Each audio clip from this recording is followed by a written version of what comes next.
नमस्कार, आप देख रहे थे न्यूज पर्ज और मैं हूं आपके साथ पूजा। खबरों पर जाने से पहले एक नजर डालते हैं टॉप हेडलाइंस पर। जोधपुर ग्रामीण पुलिस अधीक्षक राममूर्ति जोशी ने कहा, अवैध मादक पदार्थों के खिलाफ रिपोर्ट कार्रवाई की।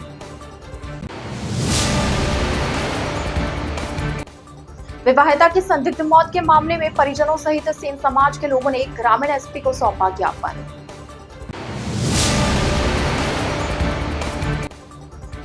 वेव्स सांस्कृतिक अर्थव्यवस्था के उत्थान के लिए एक परिभाषित मंच, शेखावत।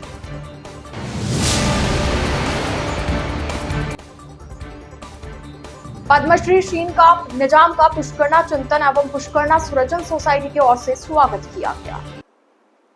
तो यह थी हेडलाइंस और अब खबरें विस्तार से। जोधपुर जिले के आसोपा कस्बे में सोनू तंवर की संदिग्ध परिस्थितियों में हुई मौत को लेकर आज परिजनों के साथ साथ सेन समाज के अनेक सदस्य ग्रामीण पुलिस अधीक्षक राममूर्ति जोशी के कार्यालय पहुंचे और ज्ञापन सौंपा। ज्ञापन में परिजनों ने मामले की गहन और निष्पक्ष जांच की मांग करते हुए बताया कि मृतका के शरीर में जहर के अंश पाए गए हैं, साथ ही शरीर पर गंभीर चोटों के निशान भी थे। परिजनों ने आरोप लगाया कि सोनू के साथ पहले मारपीट की गई और बाद में उसे फंदे से लटका दिया गया। परिजनों ने यह भी बताया कि घटना की जानकारी उन्हें 24 घंटे तक नहीं दी गई और यह सूचना गांव के ही एक व्यक्ति द्वारा मिलने के बाद सामने आई। इसके पश्चात जब वे पहुंचे तो पाया कि ससुराल पक्ष मृतका के शव को शमशान घाट पर छोड़कर फरार हो चुके थे। बाद में पुलिस के हस्तक्षेप से पोस्टमार्टम कराया गया।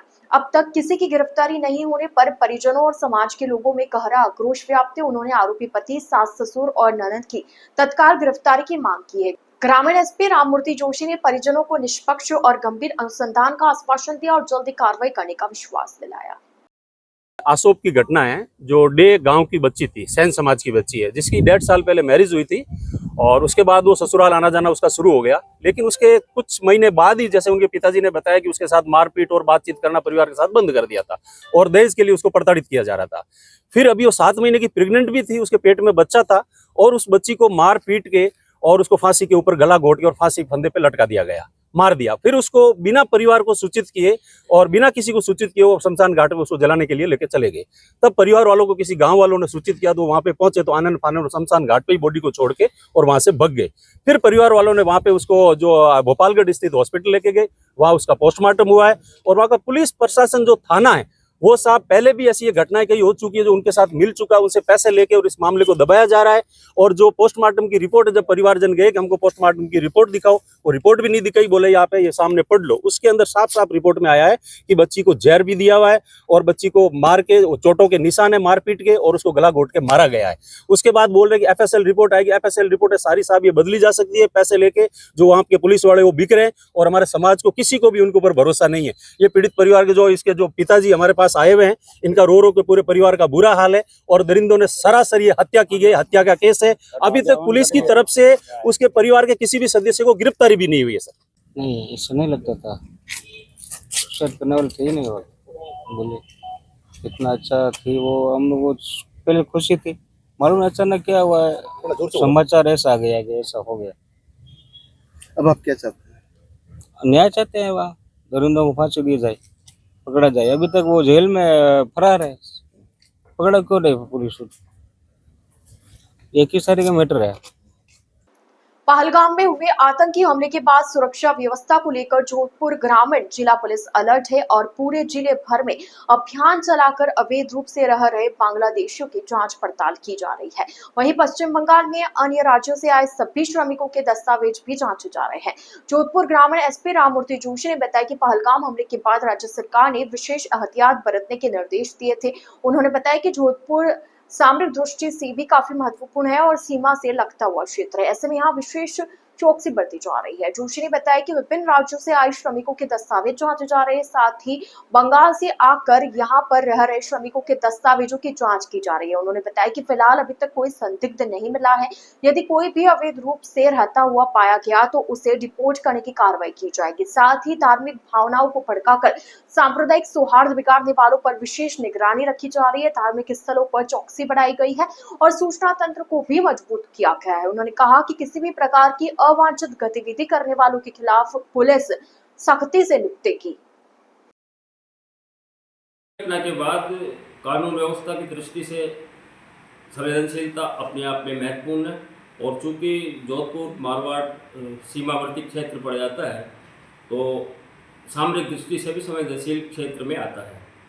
इस दृष्टि से हमने, चूँकि कई बार कई असामाजिक तत्व जो भावनात्मक संवेदनाएं होती है, उनका प्रयोग करके, दुरुपयोग करके सांप्रदायिक सद्भाव को बिगाड़ सकता है।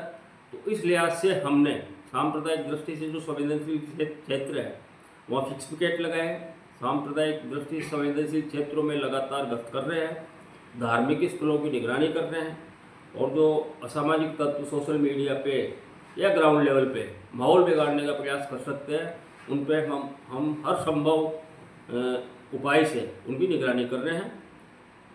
और जहाँ तक अवैध रूप से बांग्लादेशी नागरिकों की पहचान का सवाल है, हम लगातार हमारी सभी जो एजेंसीज है, हमारी डिस्ट्रिक्ट स्पेशल ब्रांच है, आसूचना अधिकारी है, थाना पुलिस है, और डिप्टी स्तर पे इवन हमने हमारी डीएसटी को भी इसमें इन्वॉल्व कर रखा है।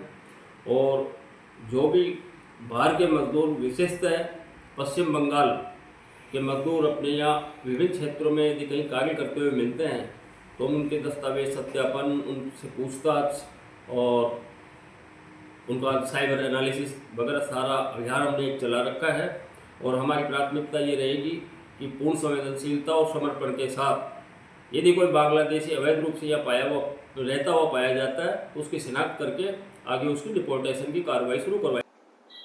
लंबे समय से मारवाड़ में विभिन्न धार्मिक एवं पारिवारिक कार्यक्रमों में मादक पदार्थों के मनोहार पर प्रभाव अंकुश लगाने को लेकर जोधपुर जिला पुलिस ने विशेष अभियान चलाया है। जोधपुर ग्रामीण पुलिस अधीक्षक राममूर्ति जोशी ने बताया कि जिले में मादक पदार्थ की तस्करी के विरुद्ध विशेष अभियान चलाया गया और इस बार ग्रामीण पुलिस ने रिकॉर्ड कार्रवाई की। मादक पदार्थ की तस्करी में कई गैंग का पर्दाफाश भी किया गया है। उन्होंने बताया कि ग्रामीण पुलिस की ओर से सामाजिक सुधार को लेकर भी जिले भर में कार्यक्रम चलाया जा रहा है, जिसमें आमजन को मादक पदार्थों का सेवन नहीं करने के संबंध में जागरूक किया जा रहा है। उन्होंने कहा कि ग्राम पंचायत और वार्ड स्तर पर विभिन्न जागरूकता कार्यक्रम आयोजित किए जा रहे हैं और ग्रामीणों का भी इसमें सकारात्मक सहयोग मिला है। उन्होंने बताया कि सभी के सहयोग से मादक पदार्थ की तस्करी पर जोधपुर ग्रामीण पुलिस के प्रभावी अंकुश लगाए हैं। नशा मुक्ति का अभियान, चूँकि जैसा आप सभी जानते हैं कि मारवाड़ में परंपरागत रूप से मादक पदार्थों का सेवन होता रहा है, और विगत दिनों राज्य सरकार के निर्देश पर हमारे उच्चाधिकारियों ने लगातार मादक पदार्थों के विरुद्ध में अभियान चलाया है। और बहुत खुशी की बात है कि जोधपुर ग्रामीण जिले में हमने अब तक की रिकॉर्ड कार्रवाई की है। कई जो मादक पदार्थ की गैंग्स हैं, उनका हमने पर्दाफाश किया है, और लगातार इसमें हम जो है प्रोएक्टिव कार्रवाई के अलावा सामाजिक सुधार का जो हमारे आई साहब ने एक अभियान अभी शुरू किया है, उस अभियान के निर्देशिका के अनुरूप गांव-गांव जाकर हर जगह मनोहार कार्यक्रम वगैरह जो होते हैं सामाजिक उत्सवों पे, उनके बारे में जागरूकता कर रहे हैं। मादक पदार्थ के सेवन नहीं करने को लेकर लोगों को जागरूकता कर रहे हैं। ग्राम स्तर पे, वार्ड स्तर पे हम अपने आसूचना तंत्र को ग्रामीणों के सहयोग से प्रबल कर रहे हैं, और उसका परिणाम है हमारे पास बहुत अच्छा फीडबैक आया। ग्रामीणों में इस बात को लेकर एक बहुत पॉजिटिव मैसेज गया है, और बहुत सारे केसेस में हमारे पास डायरेक्ट फ़ोन आ रहे हैं। तो इस तरह से मादक पदार्थ का जो अभियान है, इसको हम दो तरफा प्रोएक्टिव कार्रवाई, मादक पदार्थ के जो द्रव्य के सेवन करते हैं उनके खिलाफ भी हमने अभियान छेड़ा हुआ है, और जो सप्लाई करते हैं उनके खिलाफ भी अभियान छेड़ा हुआ है, और ओवरऑल जागरूकता अभियान भी हम चला रहे हैं। केंद्रीय संस्कृति एवं पर्यटन मंत्री Gajendra Singh Shekhawat audio visual and entertainment summit में सम्मिलित हुए। शेखावत ने कहा कि भारत की रचनात्मक भावना का यह एक शानदार उत्सव है। वास्तव में हमारी सांस्कृतिक अर्थव्यवस्था के उत्थान के लिए एक परिभाषित मंच है। जियो वर्ल्ड कन्वेंशन सेंटर में शुरू हुए वेव्स 2025 में शेखावत ने कहा कि आज हम वेव्स में जो देख रहे हैं वो दो गहन शक्तियों, संस्कृति और संहिता का एक साथ आना है। केंद्रीय मंत्री ने कहा कि भारत हमेशा से वेदों से लेकर वाल्मीकि रामायण तक, महाभारत से लेकर मध्ययुगीन भक्ति काव्य तक राजा रवि वर्मा के कैनवास से लेकर सत्यजीत रे के कैमरे तक कहानियों की सभ्यता रहा है। उन्होंने कहा कि केंद्रीय संस्कृति एवं पर्यटन मंत्री के रूप में मैं वेव्स 2025 को एक परिवर्तनकारी मंच के रूप में देखता हूं, जो संस्कृति और वाणिज्य, पर्यटन और प्रौद्योगिकी के बीच की सीमाओं को धुंधला कर देता है। आशापूर्णा बिल्डकॉन का प्रीमियर प्रोजेक्ट आशापूर्णा एनआरआई अब अपने नए मुकाम पर पहुंच रहा है। 3 मई को यहां पहले फेज का हैंडओवर होगा। इस दिन प्रोजेक्ट के अंदर बनने वाले अनंत आद्य शक्ति राजराजेश्वरी मां आशापुरा देवी मंदिर की नींव भी रखी जाएगी। इस खास मौके पर देश के प्रतिष्ठित संत महात्माओं की मौजूदगी रहेगी, जिसमें जगत गुरु शंकराचार्य स्वामी नरेंद्रानंद सरस्वती महाराज, नारायण गिरी महाराज, नृत्य गोपाराम महाराज और महेंद्रानंद गिरी महाराज शामिल होंगे। कंपनी के प्रतिनिधियों ने स्पष्ट किया कि कार्यक्रम की शुरुआत सुंदरकांड पाठ और मंदिर स्थापना से होगी। इसके बाद प्रोजेक्ट की हैंडओवर सेरेमनी होगी। यह प्रोजेक्ट प्रथम चरण में करीब 150 बीघा भूमि पर विकसित बंगलों को सुपुर्द किया जा रहा है, जिसमें कुल 600 विला शामिल होंगे। आशापुरा बिल्डकॉन ने दावा किया है कि यह प्रोजेक्ट उन डेवलपर्स के लिए भी एक सीख है जो दावा करते हैं कि वे रियल एस्टेट में नवाचार ला रहे हैं। यह टाउनशिप एनआरआई समुदाय को ध्यान में रखते हुए बनाई गई है और आधुनिक जीवन शैली की सभी सुविधाएं इसमें शामिल की जाएगी। ये कार्यक्रम सबसे पहले तो आशापुरा माता जी के मंदिर की नींव स्थापना हम कर रहे हैं कल 3 मई को शाम को 4:30 बजे से ये प्रोग्राम स्टार्ट होएगा। तो सबसे पहले तो मंदिर की नींव स्थापना है, उसके बाद एक छोटा सा सुंदरकांड का कार्यक्रम है, उसके बाद जो एनआरआई हमारा फर्स्ट फेज़ है, जो 650 से ज़्यादा यूनिट्स हैं और जिसमें 200 से ज़्यादा बंगले बन के तैयार हैं, उसका हैंडओवर का पूरा प्रोग्राम। क्या विशेषता है सर, ये प्रोजेक्ट पूरा का पूरा यूरोपियन आर्किटेक्चरल थीम पे पूरा का पूरा प्रोजेक्ट बना हुआ है।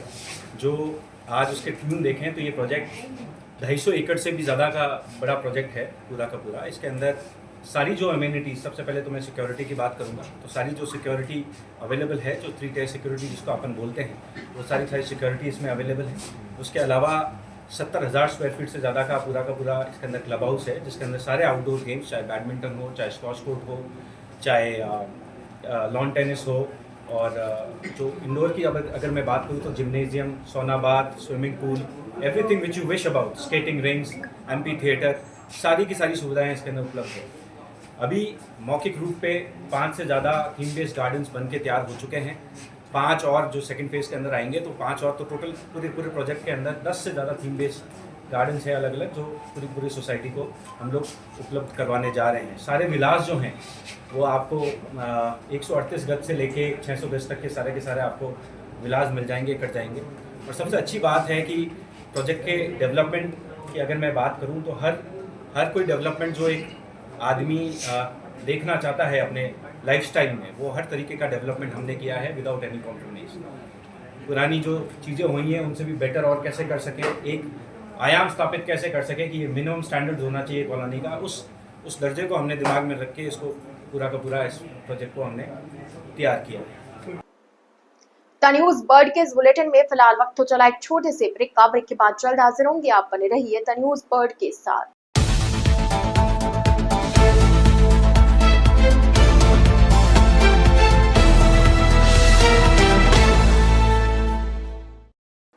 ब्रेक के बाद आपका स्वागत है। उत्तर पश्चिम रेलवे जोधपुर रेल मंडल के सभाकक्ष में मंडल रेल प्रबंधक की अध्यक्षता में मंडल राजभाषा कार्यान्वयन समिति की बैठक का आयोजन किया गया। बैठक में सभी शाखा अधिकारियों एवं उनके अधीनस्थ अधिकारियों ने भाग लिया। राजभाषा अधिकारी नरेंद्र सिवासिया ने स्वागत उद्बोधन में बताया कि डीआरएम के मार्गदर्शन में जोधपुर मंडल पर राजभाषा हिंदी के प्रयोग एवं प्रसार हेतु निरंतर प्रयास किए जा रहे हैं, जिनके सकारात्मक परिणाम सामने आ रहे हैं। इस अवसर पर पूर्व अपर मुख्य राजभाषा अधिकारी एवं अपर मंडल रेल प्रबंधक राकेश खराड़ी ने अपने अनुभव साझा किए। उन्हें विकास खेड़ा वर्तमान द्वारा स्मृति चिन्ह भेंट किया गया। डीआरएम अनुराग त्रिपाठी ने संबोधन में बताया कि उनकी शिक्षा हिंदी माध्यम से हुई है तथा भारतीय प्रशासनिक सेवा में सफलता में हिंदी का महत्वपूर्ण योगदान रहा है। उन्होंने शाखा अधिकारियों को हिंदी पुस्तकालयों की स्थापना, साहित्यिकी गतिविधियों के आयोजन, हिंदी समाचार पत्रों की उपलब्धता सुनिश्चित करने तथा राजभाषा के प्रयोग को बढ़ावा देने के निर्देश दिए। राजभाषा कार्यान्वयन समिति की बैठक में मंडल रेल प्रबंधक द्वारा 21 कर्मचारियों को हिंदी में उत्कृष्ट कार्य हेतु प्रशस्ति पत्र प्रदान कर सम्मानित किया गया। तो हिंदी को बोलचाल की एक आम भाषा के रूप में उसमें प्रयोग किया गया और प्रयास किया गया आगे बढ़ेंगे।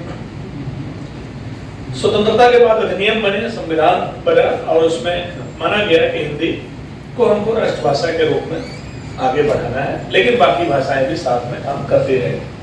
बहुत सारे प्रदेशों में विरोध प्रतिरोध के बावजूद ये भाषा अपनी गति से बढ़ती जा रही है।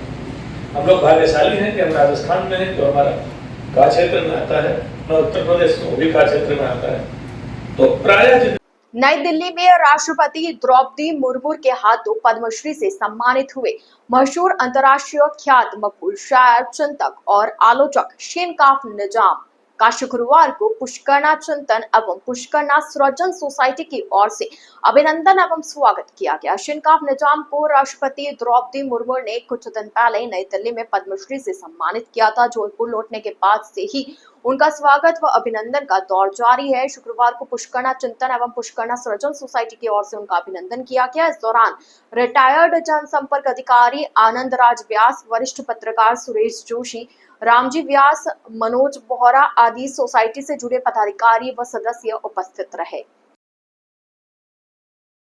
उत्तर पश्चिम रेलवे के जोधपुर मंडल रेलवे अस्पताल में रेल कर्मचारियों की सुविधा हेतु फेको सर्जरी की सेवाएं प्रारंभ की गई है। अस्पताल के मुख्य चिकित्सा अधीक्षक डॉक्टर सीताराम बुनकर ने बताया कि अस्पताल में सहायक मंडल चिकित्सा अधिकारी, नेत्र रोग विशेषज्ञ डॉक्टर मंजू कंवर और डॉक्टर विकास ने गुरुवार को 2 रोगियों की सफलतापूर्वक फेको सर्जरी कर राहत दिलाई। उन्होंने बताया कि इस सुविधा के लिए रेलवे अस्पताल में लंबे समय से मांग बनी हुई थी। जोधपुर मंडल के टीआरएम अनुराग त्रिपाठी के मार्गदर्शन में इसे नियमित कर रोगियों को राहत दिलाने का प्रयास किया जाएगा, जिससे इससे जुड़े रेफ मामलों में कमी आएगी। जैसलमेर से चलकर काठगोदाम जाने वाली रानीखेत एक्सप्रेस 5 मई को मारवाड़ जंक्शन की जगह मेड़ता रोड के रास्ते संचालित की जाएगी। जोधपुर मंडल के टीआरएम अनुराग त्रिपाठी ने बताया कि उत्तर पश्चिम रेलवे के अजमेर मंडल के मदार मारवाड़ जंक्शन यार्ड में तकनीकी कार्य कराए जाने के कारण ट्रैफिक ब्लॉक किया जाएगा, जिससे रेल संचालन प्रभावित होगा। उन्होंने बताया कि उपरोक्त ब्लॉक के चलते ट्रेन 15013 जैसलमेर काठगोदाम रानीखेत एक्सप्रेस जो 5 मई को जैसलमेर से प्रस्थान करेगी, वह परिवर्तित मार्ग जोधपुर मेड़ता रोड फुलेरा होकर संचालित की जाएगी। वह मार्ग के मेड़ता रोड और डेगाना स्टेशनों पर ठहराव करेगी। इस प्रकार ट्रेन 15014 काठगोदाम जैसलमेर रानीखेत एक्सप्रेस जो 4 मई को काठगोदाम से रवाना होगी, वह अजमेर दारेश्वर रेलवे स्टेशनों के बीच 1 घंटा रेगुलेट होगी। अखिल भारतीय विद्यार्थी परिषद जोधपुर महानगर के खेलो भारत प्रकल्प के संयोजन में मैराथन रन फॉर मारवाड़ का रविवार को आयोजन होगा। महानगर मंत्री विशाल गौड़ ने मीडिया को बताया कि मैराथन के लिए ऑनलाइन पंजीकरण किए गए, जिसमें शुक्रवार शाम तक कुल 2312 आवेदन प्राप्त हुए, जिसमें पुरुष वर्ग में 1891, महिला वर्ग में 421 आवेदन प्राप्त हुए। मैराथन की शुरुआत जेएनयू के केंद्रीय छात्र संघ कार्यालय से होगी, जो कि वीर दुर्गादास ब्रिज से होकर जलजोग चौराहा से होकर पुनः केंद्रीय छात्र संघ कार्यालय पहुंचेगी। मैराथन में केवल पंजीकृत धावक ही भाग ले सकेंगे। मैराथन के समापन समारोह में पुरुष और महिला वर्ग में प्रथम स्थान पर आने वाले धावकों को पुरस्कार स्वरूप साइकिल प्रदान की जाएगी। दोनों वर्गों में द्वितीय स्थान पर आने वाले धावकों को 11,000 के स्पोर्ट्स वाउचर प्रदान किए जाएंगे। तृतीय स्थान पर आने वाले लोगों को 5100 रुपए के स्पोर्ट्स वाउचर दोनों वर्गों में दिए जाएंगे। प्रांत मंत्री पूनम भाटी ने बताया कि युवाओं में बिगड़ती जीवन शैली और युवाओं को स्वास्थ्य के प्रति जागरूक करने के लिए अखिल भारतीय विद्यार्थी परिषद का जोधपुर महानगर मैराथन का यह प्रथम प्रयास है। कार्यक्रम के अतिथि के रूप में अखिल भारतीय विद्यार्थी परिषद के क्षेत्रीय संगठन मंत्री अश्विनी शर्मा, भारतीय राष्ट्रीय कबड्डी टीम के पूर्व कप्तान एवं अर्जुन अवार्डी दीपक हुड्डा सहित स्थानीय जनप्रतिनिधि और कार्यकर्ता उपस्थित रहेंगे। नमस्कार। अपने अखिल भारतीय विद्यार्थी परिषद जोधपुर महानगर द्वारा खेलो भारत गतिविधि के तहत रन फॉर मारवाड़ नाम से मैराथन का आयोजन किया जा रहा है 4 अप्रैल 2025 को, जिसमें हमारा मेन जो थीम रहेगा कि फिट मारवाड़ नाम से, वैसे अपना जोधपुर शहर अपनायत के नाम से जाना जाता है। और हम सभी के ध्यान में है कि कोरोना के पश्चात युवाओं की जो जीवन शैली रही है वो ठीक नहीं है, तो जीवन शैली के प्रति, अपने स्वास्थ्य के प्रति युवा जागरूक हो और एक एकता का भाव आए, उसी को लेकर हमने अभी 4 तारीख को रन फॉर मारवाड़ नाम से मैराथन का आयोजन किया है, जिसमें हमारी ऑनलाइन रजिस्ट्रेशन हुआ, जिसमें कुल टोटल 2312 पंजीयन हुआ है, जिसमें पुरुष वर्ग का 1891 और महिला वर्ग का 421 पंजीयन हो गया। और कल शाम को हमने ऑनलाइन रजिस्ट्रेशन बंद कर दिया है। और इसको लेकर के वैसे हमारा विचार रहा कि जब कुछ दिन पूर्व हम एबीवीपी के कार्यकर्ताओं द्वारा विभिन्न कैंपसों में जाना हुआ, जोधपुर महानगर में अलग अलग जगह जाना हुआ, तो विद्यार्थियों से जब मिलना हुआ तो हमें ये विषय ध्यान में आया कि बाकी विषय को छोड़कर अभी कैंपस में भी जो एक्टिविटी रहनी चाहिए वो कम है, तो उसको लेकर के उनकी जो रुचि है खेल के प्रति बहुत ही ज़्यादा है और मैराथन को लेकर वो लोग बहुत ही एक्साइटेड थे। ऐसे करके हमने टोटल 10,000 से अधिक विद्यार्थियों से संपर्क किया, तो उनकी रुचि के अकॉर्डिंग हमने ये प्लान किया, कुछ ही समय में हमने ये प्लान किया कि हमें मैराथन का आयोजन करना चाहिए। लेकिन हम मानते हैं कि अभी एग्ज़ाम्स भी चल रहे हैं, यूनिवर्सिटी के mid term exam, final exam, वो सारे एग्ज़ाम होने की वजह से काफ़ी प्रतिभागी ऐसे जिनकी इच्छा थी मैराथन में भाग लेने की, लेकिन वो इसमें भाग नहीं ले पा रहे हैं। लेकिन उसके बावजूद भी कम समय में इतना अधिक पंजीयन होना भी एक हमारे लिए बड़ी ही अच्छी बात रही है। मंत्री अश्विनी शर्मा जी रहने वाले हैं, साथ ही अर्जुन अवार्डी जो दीपक हुड्डा जी है वो भी यहाँ रहने वाले, उसके साथ साथ जो भी जोधपुर की जनप्रतिनिधि है, साथ ही छात्र छात्राएं, वो सब लोग भी उपस्थित रहने वाले हैं। प्रथम बार आयोजित करवाने जा रही है, तो इस विषय को देखते हुए हमने जो है कि सभी वर्गों के लिए युवा वर्ग है और हमने इसमें कोई आयु सीमा तय नहीं रखी, इसमें सभी आयु वर्ग के लोग भाग ले और रजिस्ट्रेशन जो है ज़्यादा से ज़्यादा संख्या में हो, तो रजिस्ट्रेशन जो है प्रथम बार जो है निःशुल्क रखा गया। जोधपुर महानगर की रन फॉर मारवाड़ जो मैराथन है 4 मई को रखी गई है, उसका समय 5 बजे रहेगा, एंट्री जो रहेगी, और मैराथन जो रनिंग का समय रहेगा वो 6 बजे से रहेगा। तो मैं सभी प्रतिभागियों से कहना चाहूँगा कि तो समय पर पधारें।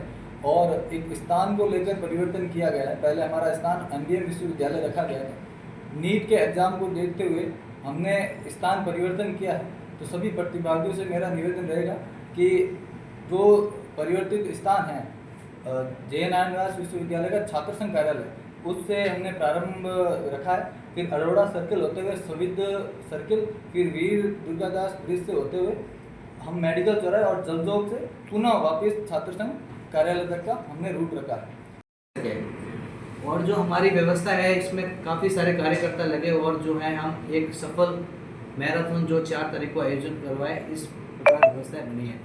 इसमें जो है हमने विजेताओं के लिए जो है प्रथम प्राइज में प्रथम विजेता के लिए साइकिल रखी गई है, द्वितीय के लिए 11,000 रुपये का स्पोर्ट्स वाउचर रखा गया है, तृतीय स्थान अर्जन करने वालों को हमने जो है 5100 रुपये का स्पोर्ट्स वाउचर रखा है। उसके बाद जो है 4 से लेके जो 10 तक, जो टॉप 4 से टॉप 10 तक आने वाले हैं उनके लिए जो है ट्रैक सूट की रखा गया है, और उसके बाद जो टॉप 11 से टॉप 20 तक विजेता आने वाले हैं उनके लिए ट्रैक शूज की व्यवस्था की गई। द न्यूज़ बर्ड के इस बुलेटिन में फिलहाल के लिए इतना ही। आइए चलते चलते एक बार फिर नजर डालते हैं आज की टॉप हेडलाइंस पर। जोधपुर ग्रामीण पुलिस अधीक्षक राममूर्ति जोशी ने कहा, अवैध मादक पदार्थों के खिलाफ रिकॉर्ड कार्रवाई की।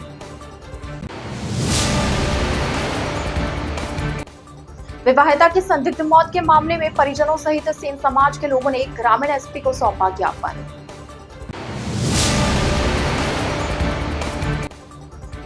वेव्स सांस्कृतिक अर्थव्यवस्था के उत्थान के लिए एक परिभाषित मंच, शेखावत।